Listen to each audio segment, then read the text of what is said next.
So very good morning my dear student. आज का discussion start करें। 3 सितंबर है आज और आज का हमारा टॉपिक है वुमेन एम्पावरमेंट, या कह लीजिए वुमेन का जो जजेस वाला डायमेंशन है वो। ठीक है। कल हमने जो है नॉइस पॉल्यूशन वाला डिस्कस करा था, एक नया डायमेंशन आज डिस्कस करेंगे। स्टार्ट करते हैं कोफी अन्ना जी के कोट के साथ। कोफी अन्ना कहते हैं, there is no tool for development more effective than empowerment of women. ऐसा क्यों कहते हैं कोफी अन्ना जी कि अगर डेवलपमेंट करनी है तो सबसे पहले जो सबसे फॉरमोस्ट चीज है वो क्या है? Empowerment of women. बिकॉज जब आप हमारी पॉपुलेशन, जो हमारी डेमोग्राफी है, उसको डिवाइड करेंगे gender wise, then you will find that कि हमारे यहाँ पे 50% जो पॉपुलेशन है वो कौन है?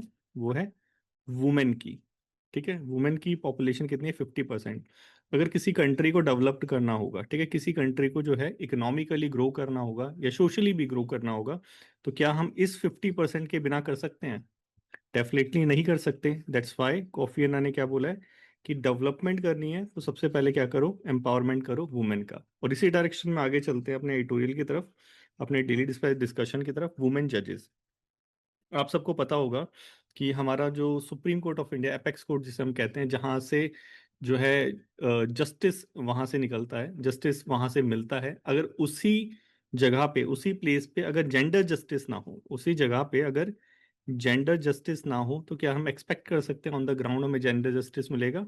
तो इसी डायरेक्शन में अपना डिस्कशन स्टार्ट करते हैं। ठीक है, जेंडर जेंडर जस्टिस। अब अगस्त 9 2025 को एक chief justice of India Sudhanshu Dhulia ji retire हुए थे। अब उनके रिटायर होने के बाद वहां पे सुप्रीम कोर्ट ऑफ इंडिया में 2 जजेस की जो है वैकेंसी क्रिएट हुई। अब ऐसा सोचा जा रहा था कि जो है वुमेन जजेस वहां पे आएगी, और जो हमारी इकलौती ओनली जो वुमेन जजेस हैं, जस्टिस बीवी नागराथन, जो कि अकेली 34, वहां पे आपको पता है सुप्रीम कोर्ट में स्ट्रेंथ कितनी है जजेस की? 34 स्ट्रेंथ है। 34 स्ट्रेंथ में से सिर्फ एक वुमेन जज है, सिर्फ एक वुमेन जज है। तो उन्होंने सोचा कि अब जो है वुमेन जज आएगी। लेकिन जो कॉलेजियम था, कॉलेजियम सिस्टम क्या होता है उसको भी देखेंगे। कॉलेजियम सिस्टम ने जो है रिकमेंड करा विपुल पंचोलिया को। इसका जो है, इनका जो विपुल पंचोलिया जी का जो अपॉइंटमेंट था, बीवी नागराथन जी ने इसको अपोज भी करा, लेकिन डिस्पाइट दैट, इनके डिसकंसेंट के, उनको रिक्रूट कर दिया गया। विपुल पंचोलिया और जस्टिस आलोक आधारे को अपॉइंट कर दिया गया सुप्रीम कोर्ट का जज। तो ये चीज सुप्रीम कोर्ट के अंदर है कि 34 में से सिर्फ वन जो है वुमेन है। 34 जजेस में से वन जो है वुमेन जजेस है। तो यहाँ पे जो है जेंडर डिस्पैरिटी जो है कितनी जबरदस्त तरीके से हमें अपेक्स कोर्ट के अंदर देखी जा सकती है। सिमिलरली अगर हम हिस्ट्री देखें सुप्रीम कोर्ट ऑफ इंडिया की, क्योंकि ये पूरा जो एडिटोरियल है सुप्रीम कोर्ट ऑफ इंडिया के अंदर जेंडर जस्टिस प्रोवाइड कराने से रिलेटेड है।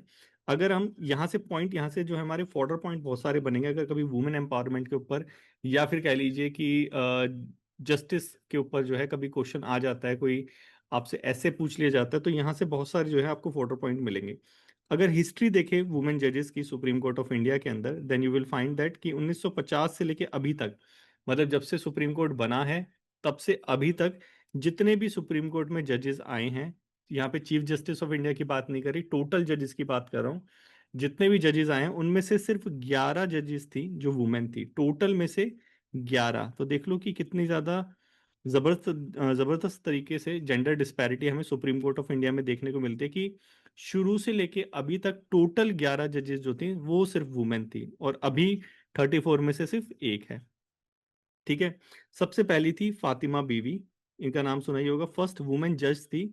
और ये जान के भी आपको हैरानी नहीं होनी चाहिए कि अब तक कोई भी चीफ जस्टिस ऑफ इंडिया जो है वुमेन नहीं है।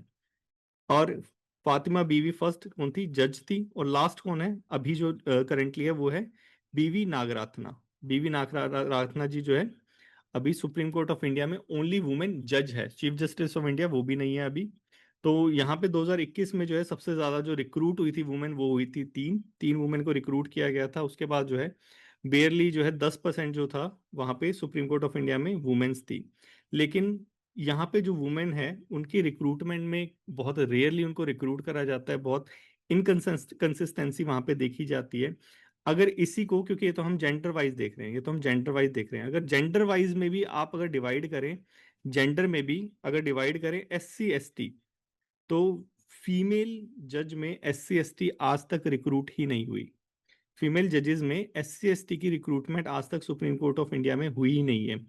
और सिर्फ एक इकलौती माइनॉरिटी रिलीजन से जो सुप्रीम कोर्ट ऑफ इंडिया में जज आई थी वो थी फातिमा बीवी। नहीं तो आज तक कोई माइनॉरिटी रिलीजन से फीमेल जज भी नहीं आई है। तो ये जो है एक्सट्रीम लेवल की जो डिस्पैरिटी है हमें सुप्रीम कोर्ट ऑफ इंडिया में यहाँ पे देखने को मिलती है, अपने अपेक्स कोर्ट में देखने को मिलती है। ठीक है। और भी इसको जो है सेग्रीगेट करके दे रखा है कि जैसे अगर डायरेक्ट अपॉइंटमेंट की बात करें कि बार काउंसिल से डायरेक्ट अपॉइंटमेंट कर ली जाती है, तो सिंस 1950 जब से सुप्रीम कोर्ट बना है तब से अभी तक सिर्फ 9 आदमियों को जो है डायरेक्टली रिक्रूट कर लिया गया। उन 9 में से सिर्फ एक वुमेन थी, इंदु मल्होत्रा। ठीक है। अब जो वुमेन्स आती है उनके साथ एक प्रॉब्लम और होती है क्या, कि उनको रिक्रूट किया जाता है ओल्डर एज के अंदर, और उनका जो टेन्योर होता है वो बहुत शॉर्ट होता है ताकि वो कुछ जबरदस्त कर ना पाए, लीडरशिप रोल जो है वो अच्छे तरीके से प्ले ना कर पाए। इसका एक बहुत अच्छा एग्जाम्पल है हमारी ये बीवी नागराथन जी। बीवी नागराथन जी हमारी वन एंड ओनली जो वुमेन जज हैं सुप्रीम कोर्ट ऑफ इंडिया में अभी है। इन्हीं को एलिवेट करके सुप्रीम कोर्ट ऑफ इंडिया की जज से एलिवेट करके इनको चीफ जस्टिस ऑफ इंडिया बना दिया जाएगा। और ये जो नागराथन जी है, बीवी नागराथन जी, हमारी इंडिया की पहली women chief justice of India बन जाएगी। कब? 2027 के अंदर, 2027 में बनेगी। और मजेदार बात क्या है, मजेदार बात यह है कि उनका टेन्योर कितना होगा। अभी तक हमने सुना है कि जो चीफ जस्टिस ऑफ इंडिया बनते हैं उनका टेन्योर को किसी का जो है 1 साल होता है, किसी का 1.5 साल होता है, किसी का 2 साल होता है, मतलब शॉर्ट टेन्योर होते हैं। लेकिन यहाँ पे बीवी नागरत्न जी का टेन्योर है सिर्फ 36 डेज, मतलब 1 महीना और कुछ दिन, 1 महीना और 6 दिन। तो यहाँ पे अगर देखा जाए तो सिर्फ नेम शेक के लिए, सिर्फ नाम के लिए जो है बीवी नागरत्न जी को जो है सुप्रीम कोर्ट का चीफ जस्टिस ऑफ इंडिया बनाया जा रहा है कि लो हमारे यहाँ पे भी जो है female chief justice of India है। कॉलेजियम की बात करें, कॉलेजियम सिस्टम पता ही है, जिस कॉलेजियम सिस्टम को लेके भी जो है बहुत ज्यादा कंट्रोवर्सी क्रिएट होती रहती है, और हम आए दिन एडिटोरियल में भी देखते रहते हैं, न्यूज़पेपर में भी देखते रहते हैं। कॉलेजियम की सिस्टम की बात करें तो हमारी टोटल जो फीमेल जजेस हुई हैं सुप्रीम कोर्ट ऑफ इंडिया के अंदर, उनमें से सिर्फ 11 जजेस फीमेल थी, और उन 11 में से भी सिर्फ 5 ने ही कॉलेजियम सिस्टम के अंदर पार्टिसिपेट किया है, और वो माइनॉरिटी में रहती है वैसे ही, तो उनकी कोई मानता भी नहीं है। जैसे बीवी नागरत्न जी ने अपोज करा था उनके रिक्रूटमेंट के लिए विपुल जी के, तो उनको भी रिक्रूट कर लिया गया। तो ये कुछ हालात हैं हमारे सुप्रीम कोर्ट ऑफ इंडिया में रिलेटेड टू द वुमेन।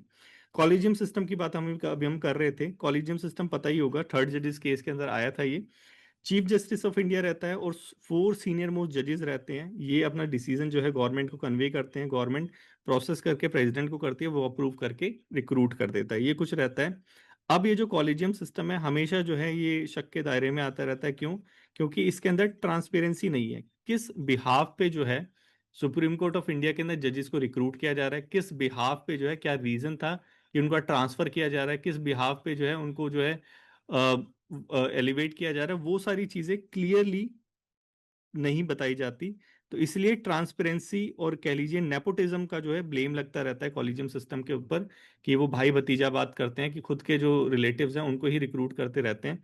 और अगर यहाँ पे देखें तो ये चीज थोड़ा थोड़ा हमें लग भी रहा है कि वुमेन कोई SC ST कम्युनिटी से अभी तक सुप्रीम कोर्ट ऑफ इंडिया में आई भी नहीं है।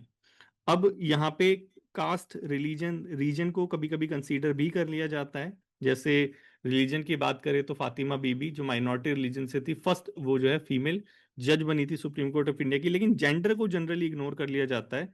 इसीलिए अभी तक 1950 से लेकर अभी तक 11 साल से ज्यादा हो चुके हैं देखा जाए तो, अभी तक सिर्फ 11 फीमेल जजेस है, मतलब एक फीमेल जजेस भी हर साल नहीं होती। इसका तो यही मतलब है। अब वुमेन्स को डेलिबरेटली इग्नोर किया जाता है या नहीं किया जाता, ये तो यहाँ पे क्लियरली बता नहीं रखा, लेकिन क्यों जजेस इंपॉर्टेंट है ये यहाँ पे हमें जानना बहुत जरूरी है।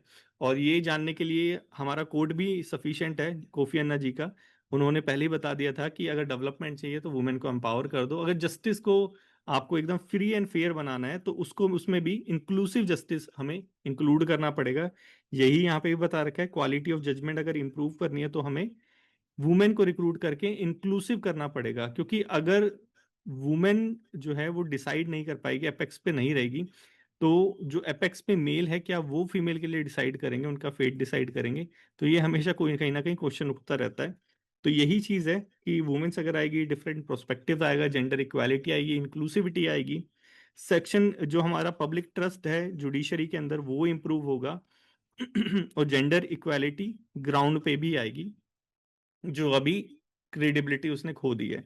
तो आई होप आपको समझ आ गया होगा वुमेन्स का जो है इंक्लूजन कितना ज़्यादा ज़रूरी है हमारे सुप्रीम कोर्ट में, हमारी इकोनॉमी में, हमारे पार्लियामेंट में, क्योंकि यही जो डायमेंशन है यही हर जगह काम करता है। तो अगर समझ आ गया है तो ये प्रैक्टिस क्वेश्चन है, इसको लिखने का ट्राई करो। Justice without women is incomplete. बहुत अच्छा टॉपिक है, और प्रोबेबली जो है आपको अपने पेपर 2 के अंदर भी देखने को मिल सकता है, और बहुत सारे ऐसे टॉपिक थे जो पेपर 2 में आपको देखने को भी मिले हमारे प्रीवियस डेली डिस्पैच डिस्कशन से। नेक्स्ट चलें, नेक्स्ट आर्टिकल है गुबर्नेटोरियल डिलेज। देखो अभी हमें पता ही है कि हमारा वेस्ट बंगाल हो गया, हमारा तमिलनाडु हो गया, यहाँ के जो गवर्नर है वहां की स्टेट फंक्शनिंग को जो है कहीं ना कहीं ठप करके रखे हैं। बिल आते हैं, बिल को वो पास नहीं करते, दबाए रखते हैं। और अभी लास्ट में सुप्रीम कोर्ट ऑफ इंडिया ने जब तमिलनाडु के 10 बिल जो है वहां के गवर्नर ने पास नहीं करे थे, तो वहां पे सुप्रीम कोर्ट ऑफ इंडिया ने एक टाइमलाइन भी सेट कर दी थी। तो वो सारी चीजों को हम यहाँ पे थोड़ा सा देखेंगे कि कॉन्स्टिट्यूशनली क्या चीज है, क्यों ये ऐसा होता है, और सुप्रीम कोर्ट का क्या इसमें मानना है। ठीक है, क्योंकि इन्हीं सारी चीजों से क्वेश्चन बन सकता है। तो अभी जो है रिसेंटली प्रेसिडेंशियल रेफरेंस बेंच जो है बैठा है। प्रेसिडेंशियल रेफरेंस बेंच क्या होता है?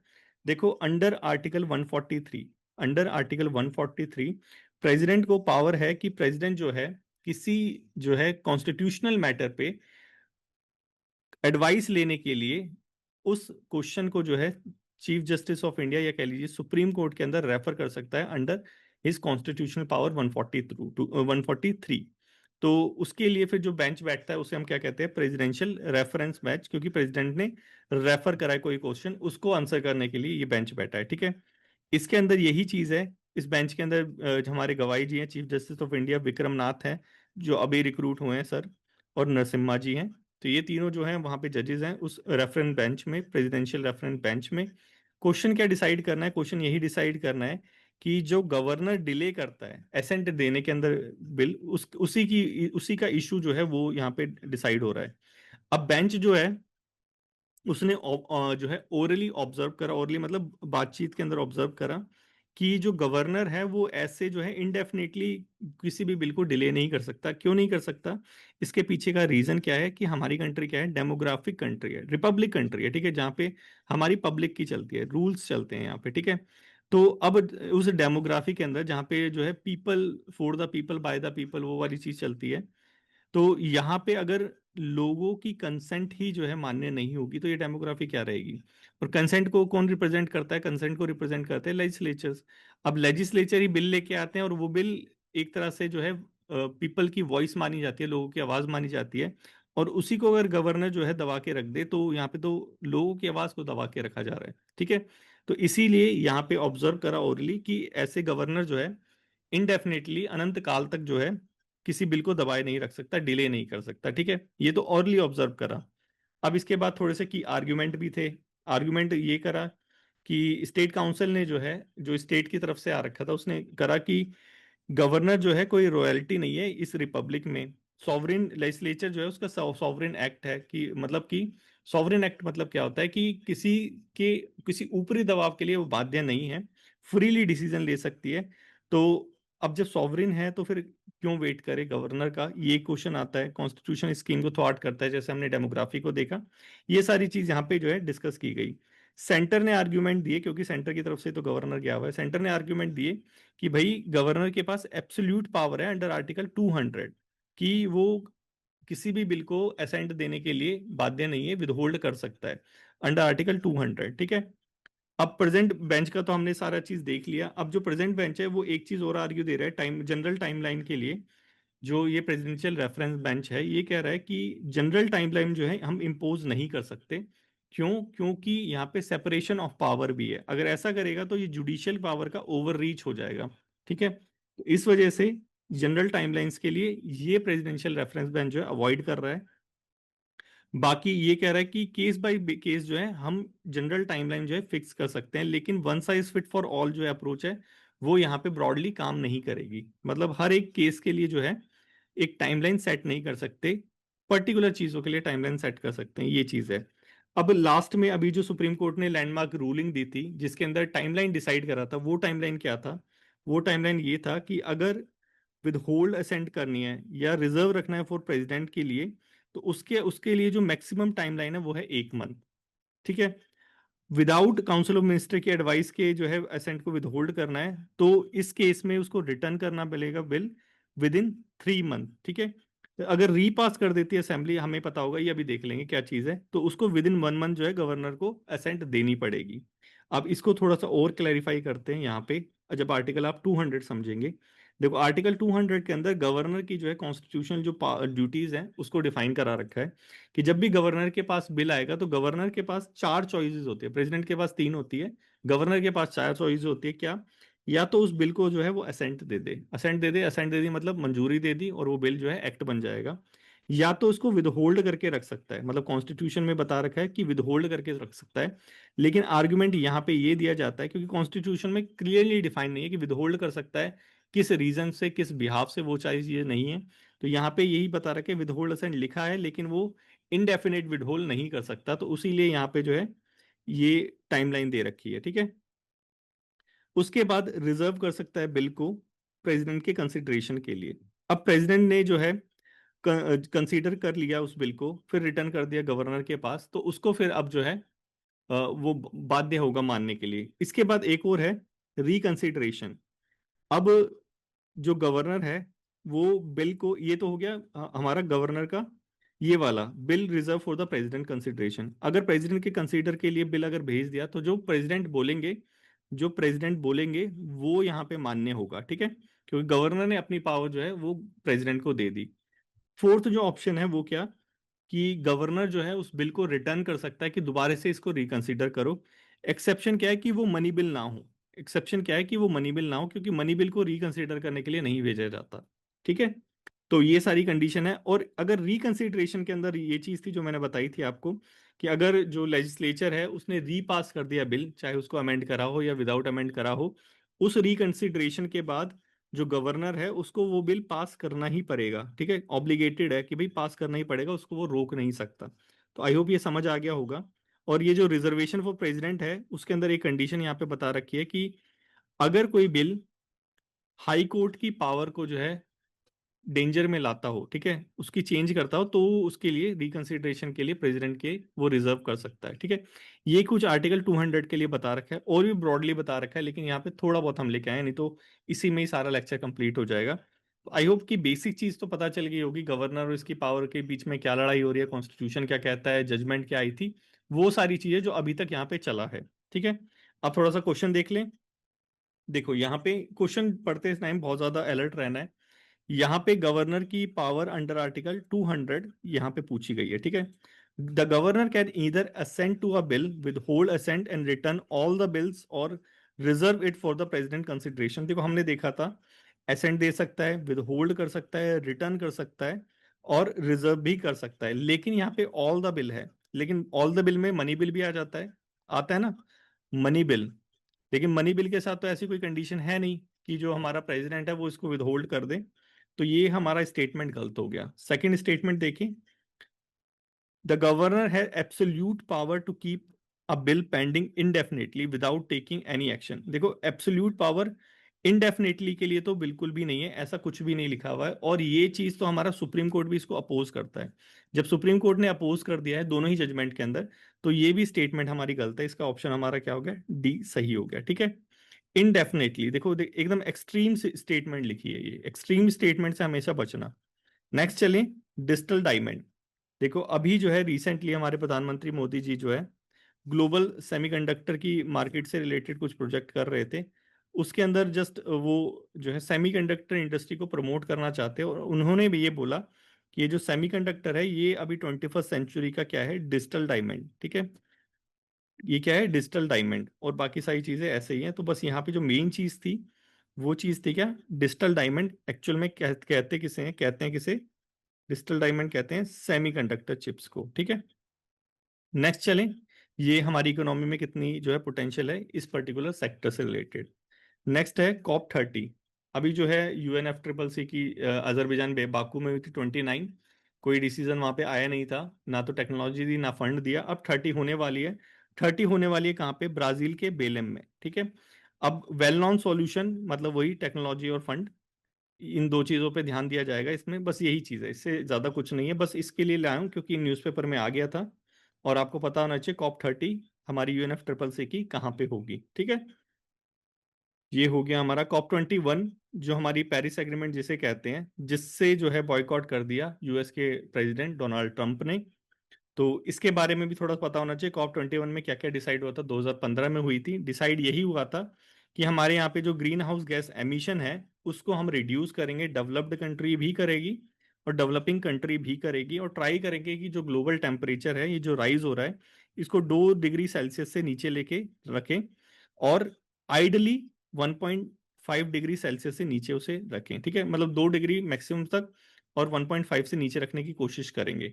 इसके लिए हमने कुछ नेशनल डिटरमाइंड कंट्रीब्यूशन NDC लेके आए थे, टारगेट्स, जैसे हमारा सिक्वेस्ट्रेशन 2.5 से 3 बिलियन टन जो है कार्बन सिंक जो है डेवलप करना, ये NDC टारगेट है। तो ये सारे हमारे टारगेट्स है, और पूरे जो वर्ल्ड की कंट्रीज है वो अपने NDC टारगेट जो है वो सेट कर दिए, ठीक है, इसी के अंडर। अब साइंटिस्ट यही कह रहे हैं कि भाई तुम NDC कर लो चाहे NDC कर लो, जो ग्लोबल टेम्परेचर है वो तुम्हारा 2 डिग्री सेल्सियस को छोड़ो, यहाँ पे 2.6 डिग्री सेल्सियस से ऊपर कूद चुका है, ठीक है, और नहीं कूदा है तो कूद जाएगा। तो ये चीज थोड़ी सी आज न्यूज़पेपर में आई थी, थोड़ा आपको पता भी होना चाहिए, कभी क्लाइमेट चेंज आ गया तो ये आप आर्ग्यूमेंट में जो है, आर्ग्यूमेंट में फेवर में अपोज में ये सारे पॉइंट जो है पेश कर सकते हो, ठीक है। नेक्स्ट चले, नेक्स्ट है और आज का लास्ट हमारा विक्रम 32 बिट प्रोसेसर। देखो ये मेड इन इंडिया, फर्स्ट है इंडिया का, ये न्यूज़पेपर में लिखा था इकोनॉमिक वाले सेक्शन में। तो ये जो है हमारे अश्वनी वैष्णव जो हमारे मिनिस्टर है यूनियन वाले, उन्होंने बेसिकली प्रेजेंट करा है हमारे माननीय प्रधानमंत्री नरेंद्र मोदी जी को, made in India Vikram 32 processor, जो अभी बेसिकली लॉन्च हुआ है, और सेमी कॉन इंडिया 25 उस पर्टिकुलर ओकेजन में। डेवलप किसने करा है? डेवलप करा है इस माइक्रो प्रोसेसर को विक्रम साराभाई स्पेस सेंटर इसरो वालों ने, और सेमीकंडक्टर लैब चंडीगढ़ ने, ठीक है, इन दोनों ने मिलके इस विक्रम 32 बिट प्रोसेसर को जो है डेवलप करा है। अभी तक जो हमारे लॉन्च व्हीकल है उसके अंदर 16 बिट वाला विक्रम प्रोसेसर लगता था, अब उसी को रिफर्बिश्ड करके मॉडिफाई करके ये नया बना दिया, 32 बिट बना दिया, बस यही इंफॉर्मेशन, इससे ज्यादा कुछ नहीं है। प्रैक्टिस क्वेश्चन करो, प्रैक्टिस क्वेश्चन में बता रखा है फर्स्ट 64 बिट, अब यहाँ पे 32 बिट लिख रखा है तो 64 कैसे होगा। First made in India launch vehicle grade processor, हाँ ये first made in India launch vehicle grade processor है, इंपोर्ट यूएस से नहीं करा, मेड इन इंडिया है तो क्यों यूएसए से हम इंपोर्ट करेंगे। डिजाइन ओनली फॉर सिविलियंस, ऐसी कोई टेक्नोलॉजी हम डिजाइन करते नहीं है जो सिविलियंस के लिए हो, तो हमारा बी यहाँ पे आंसर हो गया। आई होप आपको जो है ये डेली डिस्पैच समझ आ गया होगा, और काफी सही था, अच्छा था। अगर अच्छा लगा हो तो लाइक शेयर कमेंट करना मत भूलना, और थैंक यू जरूर लिखना। Take care my dear student.